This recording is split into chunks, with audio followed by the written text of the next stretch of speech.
আলোচিত ইসলামিক বক্তা আবু তোহা মোহাম্মদ আদনান ও সাবিকুন নাহার সারার দাম্পত্য জীবনের ইতি ঘটেছে। সাম্প্রতিক টানাপোড়েন ও ব্যক্তিগত দ্বন্দ্বের পর শেষ পর্যন্ত বিচ্ছেদের সিদ্ধান্তে পৌঁছেছেন তারা। বিস্তারিত জানাচ্ছেন আরিফ হাসান। কাবা ঘরের গেলাফ ধরে কানলেও আপনি আমাকে যে মিথ্যা অপবাদটা দিয়েছেন এটা মাফ হবে না যতক্ষণ না আমি মাফ করছি। অবশেষে সাবিকুন নাহারকে তালাক দিলেন আবু তোহা মোহাম্মদ আদনান হুজুর। তিনি তালাক দেওয়ার আগে যে গুরুত্বপূর্ণ আলোচনাটুকু করেছে, সম্পূর্ণ আলোচনাটুকু সম্মানিত দর্শক আমি আপনাদের মাঝে তুলে ধরার চেষ্টা করব। রিকোয়েস্ট করছি সম্পূর্ণ ভিডিওটা দেখবেন। আবু তোহা আদনান হুজুর কি জন্য এই পথ বেছে নিলেন, সাবিকুন নাহার কেমন ছিলেন, আসলে কি সাবিকুন নাহার ভালো নাকি শুধু আবু তোহা আদনান হুজুরকে ফাঁসানোর জন্য এমন পোস্ট করে সমালোচনায় আসেন। সম্মানিত দর্শক আপনারা জানেন আবু তোহা মোহাম্মদ আদনান হুজুর কিন্তু ইসলামী স্কলার। তিনি কিন্তু অনেককেই ইসলামের দাওয়াত দিয়ে ইসলামের পথে নিয়ে আসছে, কিন্তু উনাকে নিয়ে এরকম সমালোচনা করাটা কি ঠিক হয়েছে কিনা, আর সাবিকুন নাহার আবু তোহা আদনানের স্ত্রী যে আবু তোহা আদনানের বিরুদ্ধে সমালোচনা করলেন এটা আসলে কতটুকু সত্য এবং কেনই বা তালাকের সিদ্ধান্ত নিলেন, আবু তোহা আদনানের গুরুত্বপূর্ণ আলোচনাটুকু শোনাচ্ছি। সম্মানিত দর্শক সম্পূর্ণ ভিডিওটি দেখে আপনাদের মূল্যবান মন্তব্য দর্শক কমেন্টে জানিয়ে যাবেন। চলুন আর দেরি না করে সম্পূর্ণ ভিডিওটি দেখে আসি যে কেন তালাক দিলেন সাবিকুন নাহারকে আবু তোহা মোহাম্মদ আদনান হুজুর। অনেক ভালোবাসি, আমি ওনাকে অনেক ভালোবাসি, আমি আপনাদের বোন, জাস্ট আমি ওনাকে বিয়ে করতে চাই। দেশের আলোচিত সমালোচিত ধর্মীয় আলোচক আবু তোহা মোহাম্মদ আদনান, যিনি ধর্মীয় অঙ্গনে ব্যাপক জনপ্রিয়তা অর্জন করলেও সাম্প্রতিক পারিবারিক বিতর্কে সেই জনপ্রিয়তা ঘিরে তৈরি হয়েছে তীব্র আলোড়ন। আপনি আমাকে যে মিথ্যা অপবাদটা দিয়েছেন এটা মাফ হবে না যতক্ষণ। চলতি অক্টোবরের শুরুতে স্ত্রী সাবিকুন নাহার সারা প্রথমবারের মতো স্বামী তোহার বিরুদ্ধে গুরুতর অভিযোগ তোলেন। তার দাবি তোহা তার প্রাক্তন প্রেমিকা ও বর্তমানে বিমানবালা জারিন জাবিনের সঙ্গে পরকীয়ায় জড়িত। পাশাপাশি তোহার প্রতিষ্ঠানে ফ্রি মিক্সিং এর অভিযোগ তোলেন তিনি। যদিও এসব অভিযোগের জন্য পরবর্তীতে তিনি ভুল স্বীকার করে প্রকাশ্যে ক্ষমা চান, তবুও কিছুদিন পর আবারও একই অভিযোগ তোলেন সাবিকুন নাহার সারা।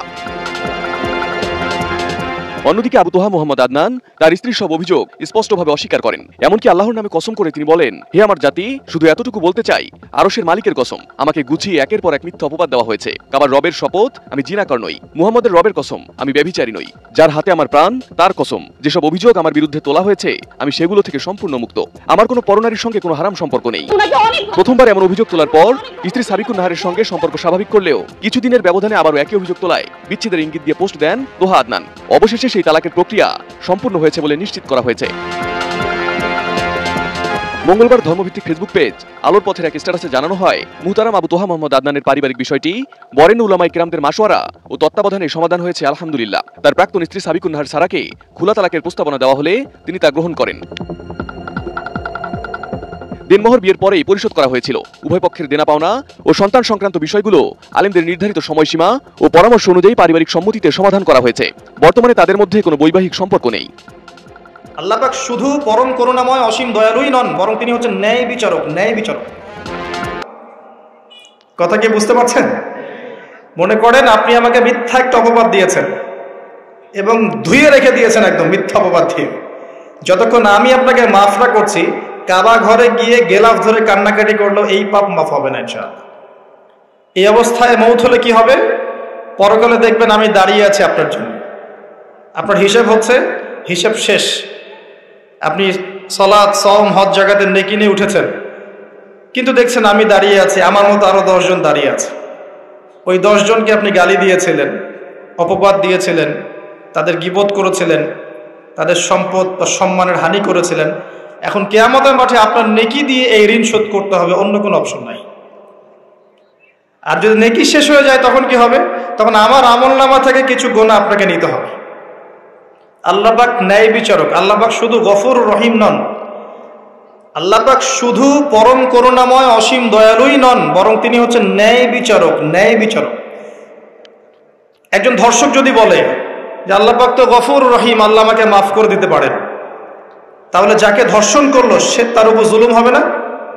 আল্লাহ পাক যদি ধর্ষককে মাফ করে দেন, তাহলে যাকে ধর্ষণ করা হয়েছে ওর প্রতি জুলুম হবে না? কথা বুঝতে পারছেন না? মনে করেন আপনি নাউজুবিল্লাহ কারো সম্পদ আত্মসাৎ করেছেন, এখন আল্লাহ যদি আপনাকে মাফ করে দেন, তাহলে এই যে যার সম্পদ আপনি আত্মসাৎ করেছেন এর উপরে জুলুম করা হচ্ছে না? আল্লাহ পাককে জুলুম করবেন? এক জাররা পরিমাণ করবেন না। কিয়ামতের মাঠে নেকি দিয়ে তার এই ঋণ শোধ করতে হবে, অথবা তার গোনা আপনার কাঁধে নিয়ে জাহান্নামের পথে যেতেও হতে পারে। আল্লাহ পাক হেফাজত করুন। কাউকে অপবাদ দিয়েছি, কারো সম্মানহানি করেছি, কাউকে মিথ্যা অপবাদ দিয়েছি, কারো প্রতি হিংসা করেছি, বিদ্বেষ রেখেছি, কারো সম্পদ আত্মসাৎ করেছি, কারো জিনিস চুরি করেছি, ছিনতাই করেছি বা ডাকাতি করেছি, বা কারো সম্পদ আত্মসাৎ করে নিজের পেটে ভরেছি, প্রতিবেশীর জমি মেরে দিয়েছি, ওই দুই প্রতিবেশী চাষের জমি জোর করে জবরদখল করেছি। এক কথায় মানুষের সম্মান জান মালের সাথে জড়িত যে পাপ, এই পাপ আল্লাহর কাছে মাফ হবে না। তাকওয়া কি জিনিস? আল্লাহ ভীতি। নবী সাল্লাল্লাহু আলাইহি ওয়াসাল্লাম বলছেন, আত-তাকওয়া হাহুনা, তাকওয়া হচ্ছে কলিজার মধ্যে, কলবের মধ্যে। আমার দাড়ি, টুপি, জুব্বা, পাগড়ি থাকতে পারে, কিন্তু আমার কলবে কতটুকু তাকওয়া আছে এটা আল্লাহ ছাড়া কেউ জানে না। তাকওয়া সম্পূর্ণ আল্লাহ জানেন একজন ব্যক্তির মধ্যে কতটুকু তাকওয়া আছে। অনেক সময় বাহ্যিক চোখে মনে হতে পারে এই ভাইটা ইসলামিক পোশাক পরে নাই, দাড়ি আমার চেয়ে একটু ছোট, চলাফেরা কেমন জানি, সুন্নতি পোশাক নাই, ওঠা বসা চলাফেরা কেমন মনে হচ্ছে। কিন্তু কে জানে যে তার মনের মধ্যে এমন তাকওয়া থাকতে পারে যার কারণে সে আমার চেয়ে বেশি সম্মানিত হতে পারে না? আবার অনেক সময় মনে হতে পারে যে আমি এইসব চেয়ারে বসে আছি, বড় বড় ওয়াজ করছি, নসিহত করছি, অনেক বড় বড় কথা বলছি, কোরআন এবং সুন্নাহর সামাজিক কথা বলছি, পলিটিক্যাল কথা বলছি, কোরআন সুন্নাহ থেকে কথা বলছি, দেখে মনে হচ্ছে আমার পুরো দেহটা তাকওয়ায় ভরপুর। এমন হতেও পারে যে আমার চেয়ে আপনার তাকওয়া বেশি আছে। কে জানে এটা? শুধু আল্লাহ জানেন। এবং এই তাকওয়াই হচ্ছে আল্লাহর কাছে সম্মান পাওয়ার একমাত্র মানদণ্ড। তাই এখানে একটা নসিহত হচ্ছে, আল্লাহর কাছে নিরপরাধ থাকার চেষ্টা করেন, মানুষের কাছে না। আল্লাহর কাছে ফেয়ার থাকেন, আল্লাহর কাছে আপনি নিষ্পাপ থাকার চেষ্টা করেন, মানুষের কাছে না। আল্লাহর কাছে ভালো হন, দেখবেন আল্লাহ রাব্বুল আলামিন মানুষের মনের মধ্যে আপনার জন্য ভালোবাসা সৃষ্টি করে দিবে ইনশাআল্লাহ। মানুষের কাছে নয়, লোক দেখানো বিষয় নয়। লোক দেখানো বিষয়টাকে রিয়া বলা হয়, এটা একটা গোপন শিরক। তাকওয়াই একমাত্র মানদণ্ড যা আল্লাহর কাছে সম্মানের মানদণ্ড হিসেবে গৃহীত। বংশ, ভাষা, দেশ বা জাতি বা বর্ণ, রক্ত, এগুলো তাকওয়ার মানদণ্ড নয়, এগুলো আল্লাহর কাছে সম্মানের মানদণ্ড নয়। এটা আগে ভালো করে আমাদেরকে বুঝতে হবে। আর সেই ব্যক্তি মুত্তাকি নিঃসন্দেহে, যে আল্লাহকে ভয় করে, আল্লাহর আদেশগুলোকে মেনে চলে, আল্লাহর নিষেধগুলোকে বর্জন করে, নবী সাল্লাল্লাহু আলাইহি ওয়াসাল্লামের তরিকা মতো চলে, কোরআন এবং সুন্নাহর আলোকে জীবন গড়ে, ইনশাআল্লাহ আমরা বলতে পারি এই ব্যক্তি মুত্তাকি। তারপরেও এই ব্যক্তি চূড়ান্তভাবে জান্নাতে যাবে কি যাবে না, এই কথা আল্লাহ ছাড়া কেউ বলতে পারেন না। আসেন, উমর রাদিয়াল্লাহু আনহু একজন সাহাবীকে বলছেন, আপনি কি আমাকে বলতে পারেন তাকওয়া কাকে বলে? উমর রাদিয়াল্লাহু আনহুকে বলা হচ্ছে, হে আমিরুল মুমিনিন, আপনি কি কখনো কাটা বিছানো পথে হেঁটেছেন? উমর রাদিয়াল্লাহু আনহু বলছেন, হ্যাঁ হেঁটেছে। কিভাবে হেঁটেছে? আমরা সতর্কতার সাথে পা ফেলেছি। ওই সাহাবী বলছেন, এটাই হচ্ছে তাকওয়ার উদাহরণ। জীবনে চলার পথে আপনার সামনে শিরিকের টোপ থাকতে পারে, বেদায়াতের টোপ থাকতে পারে, হারাম রিজিকের টোপ থাকতে পারে, জেনার টোপ থাকতে পারে, সুদের টোপ থাকতে পারে, অনেক রকম টোপ কাটা আপনার পথে থাকতে পারে। কিন্তু আপনি এগুলো বেছে বেছে চলছেন, বেছে বেছে পা ফেলছেন এবং জান্নাত আপনার গন্তব্যের দিকে এগিয়ে যাচ্ছেন। এটার নাম হচ্ছে তাকওয়া। আপনি আমি খুব ভালো করেই জানি যে আমরা আমাদের জীবনে কি কি বড় পাপ করেছি, আমাদের বিবেক জানিয়ে দিবে না? আমরা কিন্তু ভালো করেই জানি যে আমরা আমাদের জীবনে কি কি বড় পাপ করেছি। কত বছর নামাজ পড়িনি, কত বছর রোজা রাখি নাই, কত বছর যাকাত দেই নাই, কার কার ক্ষতি করেছি, কার কার উপর জুলুম করেছি, কয়বার জেনা করেছি, কয়টা মেয়ের সাথে সম্পর্ক করেছি, কতদিন বেপর্দায় চলেছি, বয়ফ্রেন্ডের সাথে কোথায় কোথায় ঘুরেছি, বয়ফ্রেন্ডের সাথে কি কি করেছি। এখন তো গার্লফ্রেন্ডও কি কি করে, তাই না ভাই? সুবহানাল্লাহ। আর কিসের জন্য অপেক্ষা করছেন? কিয়ামতের জন্য। আর কোন নিদর্শনের জন্য অপেক্ষা করছেন?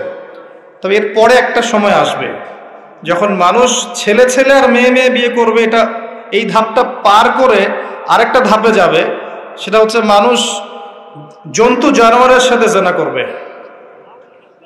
বিশ্বাস করলেন না? অপেক্ষা করতে থাকেন, যখন এটাও দেখবেন তখন আমার কথা মনে করে, ভাই কথাটা বলছিল আগেই, মানুষ জন্তু জানোয়ারের সাথেও জেনা করবে। ছেলে ছেলেকে বিয়ে করছে না, মেয়ে মেয়েকে বিয়ে করছে না, এবং এটাকে প্রমোট করা হচ্ছে এমনভাবে যে এটা একটা ভালো জিনিস, এটা একটা ব্যক্তি স্বাধীনতা, মানুষ চাইলে করতেই পারে। কয়দিন পরে দেখবেন মানুষ জন্তু জানোয়ারের সাথেও জেনা করে। বাচ্চাদেরকে মানুষ ধর্ষণ করছে না? এক সময় ছিল কি এই জিনিসটা, বাচ্চাদেরকে কেউ ধর্ষণ করতো? আজকে থেকে 100 বছর আগে ছিল? চিন্তা করে দেখেন, ছিল না। কিন্তু এখন স্বাভাবিক হয়ে যাচ্ছে না? অনেক দেখবেন বাচ্চা এখন ধর্ষিত হচ্ছে, আর যেহেতু এগুলোর বিচার হয় না সুষ্ঠু, ধর্ষক পার পেয়ে যায়। এগুলো কিন্তু এমনি এমনি হয়নি, আস্তে আস্তে এই সময়গুলো আসবে। যাই হোক, আমরা আমাদের ঈমান আমল হেফাজত করি, আমাদের পরিবারটাকে হেফাজত করি, আল্লাহ পাক তৌফিক দান করুন। তো যেটা বলছিলাম, আমরা কিন্তু জানি খুব ভালো করি যে আমরা কি কি পাপ করেছি। এই পাপগুলোকে আগে একটু খাতার মধ্যে লিস্ট করতে হবে। পারবেন? নিজের বড় বড় পাপগুলোকে খাতায় লিস্ট করতে পারবেন? পারা যাবে ইনশাআল্লাহ। ছোটখাটো পাপের কথা বাদ দেন, ছোটখাটো পাপ আল্লাহ পাক ওযু করলে মাফ করে দেন। ওযু করলে পাপ মাফ হয়ে যায়। নামাজের জন্য হেঁটে যাচ্ছেন, পাপ মাফ হয়ে যায়। আপনি এই যে আপনার পায়ের মধ্যে একটা কাটা ফুটেছে, পাপ মাফ হয়ে গেছে। আপনি জ্বর আসছে, আপনার জ্বর, আপনার গুনাহ মাফ হয়ে যাচ্ছে। আপনি মুসাফা করছেন আমার সাথে, তওবা করতে পারেন। আরেকটা বিষয় থেকে যায়, সেটা হলো মানুষের সাথে জড়িত হক। অনেক সময় দেখা যায় কাউকে গালি দিয়েছি, এই জন্য সবসময় সতর্ক থাকবেন আপনার যারা, যেন মানুষের হক নষ্ট না হয়। মানুষ আপনাকে গালি দেখ, থাপ্পড় মারুক, জমি আত্মসাৎ করে ফেলুক, হক নষ্ট করুক, কি করে করুক, আপনি তারটা করতে যান না। যারা করছে আপনি লাভবান। আপনি কেমন করে লাভবান? আপনি অসংখ্য নেকি পাচ্ছেন, আপনি জানছেনও না। যেই আপনার বিরুদ্ধে মনে করেন আপনি নিষ্পাপ, আপনি মাজলুম, আপনি কোনো অন্যায় করেন নাই, আপনার বিরুদ্ধে জুলুম করা হচ্ছে, অপবাদ দেওয়া হচ্ছে, আপনাকে আন্ডারএস্টিমেট করা হচ্ছে, ইত্যাদি ইত্যাদি, আপনি বসে বসে নেকি পাচ্ছেন, বসে বসে নেকি পাচ্ছেন। এবং পরকালে কিয়ামতের মাঠে উঠে দেখবেন অসংখ্য নেকি অটোমেটিক আপনার আমলনামে চলে আসবে। তখন তারা আফসোস করবে, দুনিয়াতে এই কাজগুলো না করে ভালো কিছু করলে ভালো হতো। যাই হোক, মানুষের সাথে জড়িত পাপ আল্লাহর কাছে মাফ হবে না। এই কারণে এই রমজান মাসে ওই লিস্টের মধ্যে থাকবে আমি কার কার ক্ষতি করেছি, থাকবেই। কিন্তু যতটুকু মনে পড়ে লিখে ফেলবেন। সুযোগ থাকলে সেটা ফেরত দিয়ে দিবেন। যদি সুযোগ না থাকে ক্ষমা চেয়ে নেবেন। যদি সেই সুযোগও না থাকে তার পরিবারের কাছে ক্ষমা চেয়ে নেবেন। যদি সেই সুযোগও না থাকে তার পক্ষ থেকে সদকা করে দিয়ে পারা যাবে ইনশাল্লাহ। সেই সুযোগও নাই, তাহলে হাতটা তুলে তার জন্য দোয়া করবেন, আল্লাহ আমি আমার অমুক ভাইকে মিথ্যা অপবাদ দিয়েছিলাম, আল্লাহ তুমি তাকে মাফ করে দিও। আশা করা যায় আপনার গুনাহ আল্লাহ মাফ করে দিবেন ইনশাআল্লাহ। আসুন, রমজানের প্রথম কাজ এইটা, গুনাহ লিস্ট করা। একটু ধৈর্য ধরে বসেন। আমি অনেক ক্লান্ত, অনেক লম্বা সফর করে আসছি, এই জন্য আস্তে আস্তে কথা বলছি আর কি। তবে ইনশাআল্লাহ আজকে আমরা রমজানটাকে কিভাবে কাটাবো এবং কোরআনময় করে কিভাবে কাটাবো, কিছু উপকারী কথা আপনাকে বলবো ইনশাআল্লাহ তাআলা। আল্লাহ পাক আমাদেরকে আমল করার তৌফিক দান করুন। প্রথম কাজ পাপের লিস্ট করা। তারপরের কাজ হচ্ছে তওবা করা। রমজানে আমরা তওবা করব যে আল্লাহ পাক, আমি দুনিয়াতে যত পাপ করেছি, জানা অজানা, ছোট বড়, প্রকাশ্য গোপন, যত পাপ করেছি, যা আমি জানি, যা আমি জানি না, যা তুমি আমার চেয়ে ভালো জানো, আল্লাহ মাফ করে দাও। পারা যাবে ইনশাআল্লাহ? খালি বলতে হবে আস্তাগফিরুল্লাহাল্লাযী লা ইলাহা ইল্লা হুয়াল হাইয়ুল কাইয়্যুম ওয়া আতুবু ইলাইহি। এটা পড়বেন। অথবা আল্লাহুম্মা আনতা রাব্বী লা ইলাহা ইল্লা আনতা খালাকতানি আনা আবদুক ওয়া আনা আলা আহদিক ওয়া ওয়া'দিকা মাস্তাতা'তু আউযু বিকা মিন শাররি মা সানা'ত আবুউ লাক বিনি'মাতিকা আলাইয়া ওয়া আবুউ বিযানবি ফাগফিরলি ফাইন্নাহু লা ইয়াগফিরু যুনুবা ইল্লা আনতা। পারা যাবে ইনশাআল্লাহ?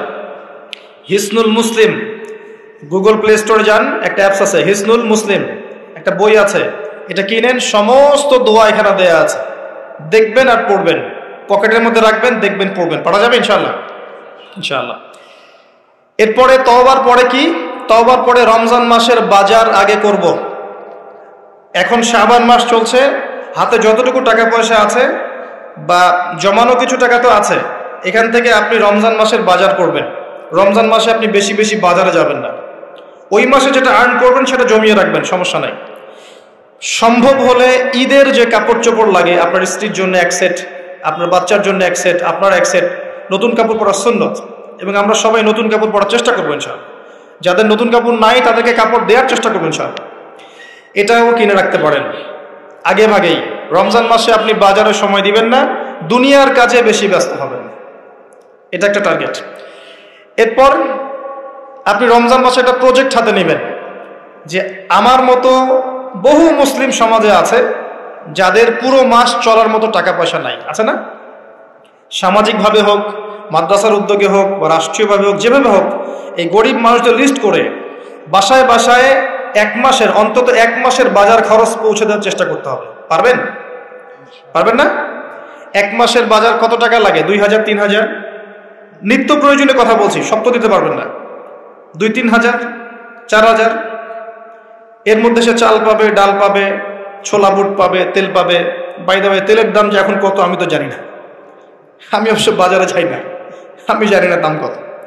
তবে একটা ফেসবুক স্ক্রল করতে গিয়ে একটা ভিডিও আসলো, দেখলাম যে দেখে খুব হাসি বের হলো আর কি, যে বাড়ির গিন্নি সে কড়াই ধরে আছে, আর বাড়ির কর্তা ওই তেলের বোতলটাকে তালা দিয়ে লক করে রেখেছে আর কি। তো গিন্নি এসে বলছে আজকে রান্না করবো, তেল দাও। সে উঠলো, উঠে লক খুললো, লক খুলে যে কৌটাটা আছে, যে কৌটার মুখটাতে এক কর্ক তেল ঢেলে এই আপনার কড়াইতে দিল, যে এটা দিয়ে আজকে চালাও। তো আল্লাহ পাক আমাদের এক শ্রেণীর অসৎ ব্যবসায়ীদেরকে হেদায়েত করুক, যারা কৃত্রিম সংকট তৈরি করে জিনিসপত্রের দাম বাড়ায়। আল্লাহ পাক এদেরকে হেদায়েত করুক, কঠিন শাস্তির আওতায় আনা উচিত। যদি এটা ওমর রাদিয়াল্লাহু আনহুর শাসন হতো, দেখতেন শাস্তি কাকে বলে, প্রকাশ্যে শাস্তি দিত তারা। যদি এটা ওমর রাদিয়াল্লাহু আনহুর যুগ হতো, তাহলে দেখতেন শাস্তি কাকে বলে। ওমর ইবনুল খাত্তাব রাদিয়াল্লাহু আনহুর একজন ছেলে একটা অন্যায় করেছিল, সম্ভবত তিনি মদ পান করেছিলেন, সম্ভবত। কাজী দোররা দিচ্ছে 80 বেত্রাঘাত, দোররা আস্তে আস্তে দিয়েছে। আমিরুল মুমিনিনের ছেলে, জোরে মারা যাবে না। ওমর রাদিয়াল্লাহু আনহু নিজে উঠে গিয়ে সেই দোররা হাতে নিয়ে নিজে পিটানো শুরু করলেন। দোররা মারা শেষ হওয়ার আগেই ছেলে ডেড, স্পট ডেড। কথা কি বুঝতে পারছেন? এবার ছেলেকে দাফন করলেন, দাফন করে বাকি দোররা যে কয়টা বাকি ছিল, এই বাকি দোররাগুলো তার কবরের উপরে মারছে। মারার পরে আল্লাহকে বলছে, আল্লাহ আমাকে মাফ করে দিও, হয়তো আমি ন্যায় বিচার করতে পারলাম না। আমি কি বুঝাতে পারছি ভাই? এটা তার শাসন। এরকম শাসন আবার আসবে ইনশাআল্লাহ, মনে করবেন না যে আসবে না। যা দেখছেন সব কিছু থাকবে না, এগুলোর কিছুই থাকবে না। যেটা বলছি, বাজার করে ফেলেন এবং প্রজেক্ট নেবেন। যারা দরিদ্র দুস্থ, এদের পরিবারে আমরা পার পরিবার একটা করে প্যাকেজ পাঠিয়ে দিব, যেখানে নিত্য প্রয়োজনীয় দ্রব্য থাকবে। তারাও যেন রমজান মাসে খেয়ে পরে বাঁচতে পারে। পারা যাবে ইনশাআল্লাহ? চেষ্টা করেন, আল্লাহ পাক আপনার রিজিকে বরকত দিবে ইনশাআল্লাহ। একটা হাদিসে আছে যে বান্দা যতক্ষণ অন্য ভাইয়ের সাহায্যে থাকে, আল্লাহ ততক্ষণ ওই বান্দার সাহায্যে থাকে। আর একজন মুসলিম ভাইয়ের প্রয়োজন পূরণ করতে যাওয়া, খালি হেঁটে হেঁটে যাওয়া, এটা মসজিদে নববীতে বসে 12 বছর ইতিকাফ করার চেয়ে বেশি নেকির কাজ। এগুলো আমরা হয়তো বুঝি না, মনে করি তার সাথে যাব, আমার তো সময় নষ্ট হচ্ছে। আপনি 12 বছর ইতিকাফের নেকি পাচ্ছেন, তাও যে কোনো মসজিদে না, নববী মসজিদে। সুবহানাল্লাহ। রমজানে আর কি করবেন? কম খাবেন, সেহরি আর ইফতারে বেশি খাবেন না, এবং 2টা তরকারি দিয়ে যদি খাবার হয়ে যায়, 10টা তরকারি করার কোনো দরকার নেই। আপনিও দুনিয়ার কাছে বেশি ব্যস্ত হবেন না, বাড়ির মা বোনদেরকেও ব্যস্ত রাখবেন না, তাদেরকেও দিন শেখার সুযোগ দিবেন। রমজান মাসে তারা অল্প রান্না করবে, একবার রান্না করবে, 3 বেলা খেয়ে নেবেন গরম করে। তারা তালিম করবে, তারা কোরআন শেখার মজলিসে যাবে, তারা মহিলাদের মধ্যে দিন চর্চা করবে, তাদেরকেও দিনের সুযোগ করে দিতে হবে। পারা যাবে ইনশাআল্লাহ। এবং আপনিও তালিমে বসবেন, 5 ওয়াক্ত নামাজ মসজিদে আদায় করবেন, ইসলামিক দর্শগুলোতে বসবেন, ইমানকে তাজা করবেন, ইমানকে তাজা করবেন। কম খাবেন। আমি বরাবরই বলি যে এই খাওয়ার যে ব্যাপারগুলো আছে, এখানে আমরা যারা দাবি করি যে ইসলাম আমরা প্রচার করছি, জনগণের মাঝে ঢুকাই দিচ্ছি, তাদের অনেকের মাঝেই দেখবেন খাওয়ার সুন্নত নাই। কথা বুঝতে পারছেন না? বড় বড় কথা বলার পরে খাওয়ার টেবিলে খালি বসায় দেন, দেখবেন সব শেষ, 7 পেট খেয়ে শেষ করে ফেলছে। খাওয়ার সুন্নত ওই কোরআনে আছে, হাদিসে আছে, প্র্যাকটিক্যালি নাই। নবীজি কি বলেছেন? খেতে হলে, যদি খেতেই হয় তাহলে 1 ভাগ, পেটের 1 ভাগ, আরেক ভাগ পানি, আরেক ভাগ ফাঁকা। কি চাচ্ছেন সব লেখা আছে। এটাই ইসলাম, যেখানে প্রতিটা বিষয়ের সমাধান আছে, খুঁটিনাটি সবকিছু আছে। আমরা অমুসলিম ভাই বোনদেরকে অনুরোধ করব, জীবনটাকে নিয়ে ভাবুন। সম্মানিত দর্শক, এই যে সম্পূর্ণ ভিডিওটা দেখেছেন, আবু তোহা আদনান হুজুরের কথাগুলা শুনেছেন, কথাগুলা কতটুকু ভালো লেগেছে, আর তিনি যে এই সিদ্ধান্ত নিলেন, সিদ্ধান্তটা কতটুকু সঠিক হয়েছে, সেটা আপনারা কমেন্ট বক্সে কমেন্ট করে জানিয়ে যাবেন। কিন্তু আপনারা দেখেছেন কিন্তু আবু তোহা আদনান হুজুরকে নিয়ে কিন্তু ওনার স্ত্রী বিভিন্নভাবে লাইভে এসে পোস্ট করে অনেক সমালোচনা করেছে, কিন্তু অবশেষে তালাক দিলেন। সেটা আবু তোহা আদনান হুজুর কতটুকু সঠিক কাজ করেছে সেটা কমেন্টে আপনারা জানিয়ে যাবেন। ভিডিওটা সর্বোচ্চ পরিমাণ শেয়ার করে সবাইকে দেখার সুযোগ করে দিবেন। সবাই ভালো থাকবেন, সুস্থ থাকবেন। পরবর্তী কোনো একটা ভিডিওতে আপনাদের সাথে দেখা হবে। আসসালামু আলাইকুম।